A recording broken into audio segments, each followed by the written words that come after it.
당신이 찾던 무서운 이야기 고비의 TV.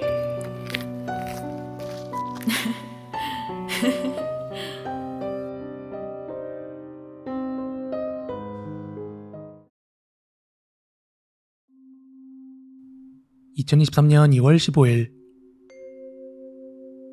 고비의 TV 공포라디오입니다. 저는 귀신을 정말로 안 믿는 사람인데 군대에서 정말 묘한 경험을 한 적이 있습니다. 불침번 5번 초로 그때가 새벽 3시쯤인가 그랬어요. 당직 사관이랑 과자 까먹으면서 노가리를 까고 있는데 화장실에 불이 들어와 있길래 부사수한테 얼른 불을 끄고 오라고 시켰습니다. 그런데 바로 조금 있다가 부사수가 오더니 화장실에 송민우 상병이 있습니다. 이러길래 알았다 하고 또 노가리를 까고 있었습니다. 그런데 근무교대할 때쯤이 됐는데도 계속 화장실에 불이 켜져 있길래 부사수한테 왜 불 안 끄냐고 한번 갈궜습니다. 그런데 부사수가 아직 화장실에 송민우 상병이 있다는 거예요. 근데 군대에서 사격장에서 총 쏘는 곳을 사로라고 하잖아요. 그래서 군바리들이 화장실에서도 물총 쏜다고 화장실도 사로라고 하거든요. 그래서 제가 직접 화장실로 가서 야, 송민우, 오사로에서 딸 잡냐? 너 빨리 안 나오냐? 이랬는데 대답이 없는 거예요. 몇 번을 다시 불러도 전혀 대답이 없더라고요. 그래서 문을 발로 차고 막 별 지랄을 다 해도 안쪽에서 대답이 없길래 이 새끼 자살이다 싶어서 와 진짜 좋댔다 이러면서 보고를 했어요. 그때 당직 부사관이 저랑 동갑이었는데 깜짝 놀라서 뛰어와서는 야, 송민우! 송민우! 하고 불렀는데 문 뒤편에서 상병 송민우 이러는 겁니다. 저희는 안도의 한숨을 쉬고 나서 야, 이 개자식아, 너 딸친 거 걸릴 것 같아서 대답 안 했냐? 나와라 빨리! 막 이렇게 재촉을 했더니 네, 정말 죄송합니다. 똥만 싸고 나가겠습니다. 이러더라는 거죠. 근데 이상한 게 이 녀석이 평소에 좀 소심해서 그냥 그런가 보다 했는데 우리 부대는 부조리 중에 하나가 네 라는 대답을 못 쓰게 했거든요. 무조건 관등 성명입니다.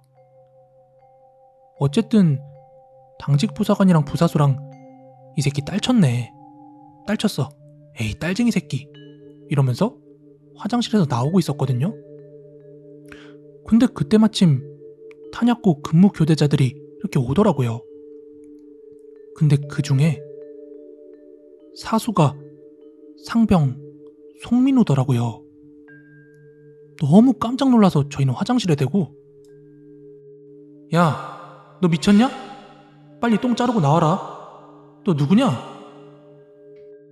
하며 그 화장실 문 너머로 소리를 쳤는데 그 안에서 또 상병 송민우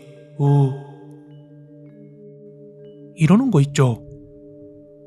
그러자 진짜 송민우가 야, 나 여기 있는데?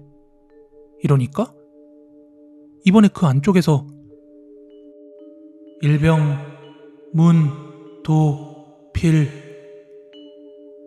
그런데 그 문도필이 누구냐면 바로 당직 부사관의 이름이었거든요.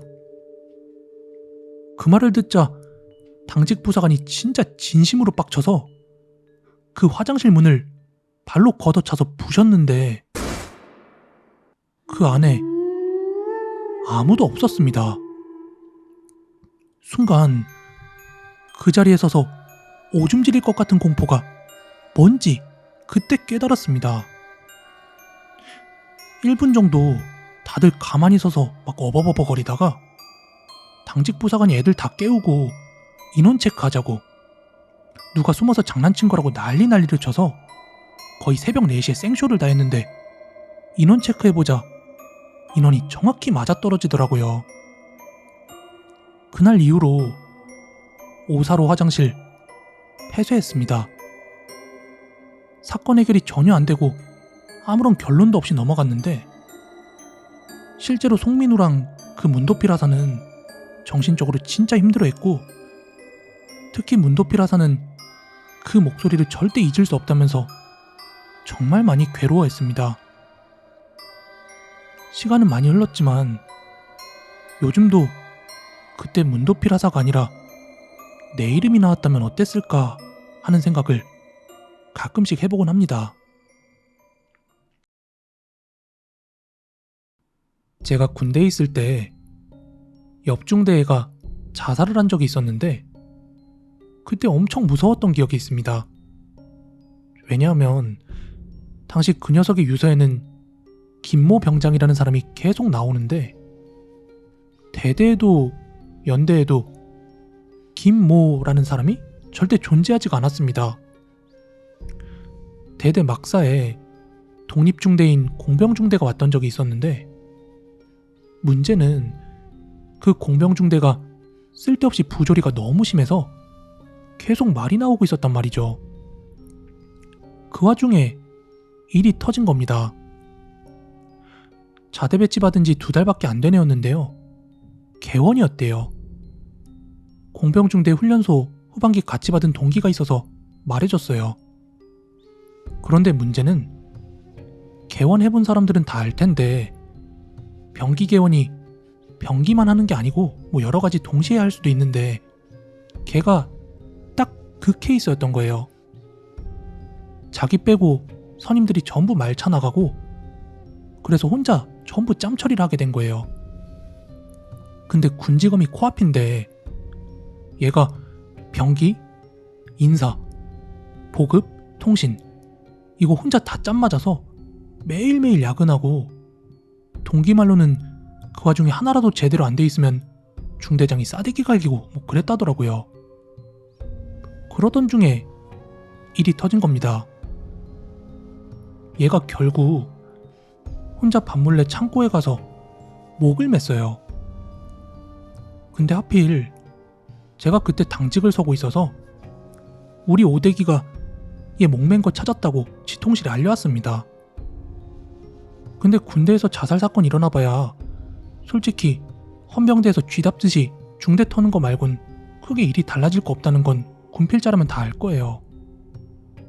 뭐 그렇게 지나가나 싶었는데 공병중대는 분명히 독립중대인데 저희가 같은 막사 쓴다고 우리 대대까지 개작살이 났어요.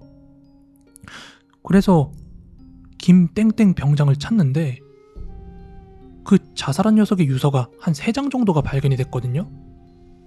근데 그 유서의 반은 김땡땡 병장한테 고맙다는 내용이었어요.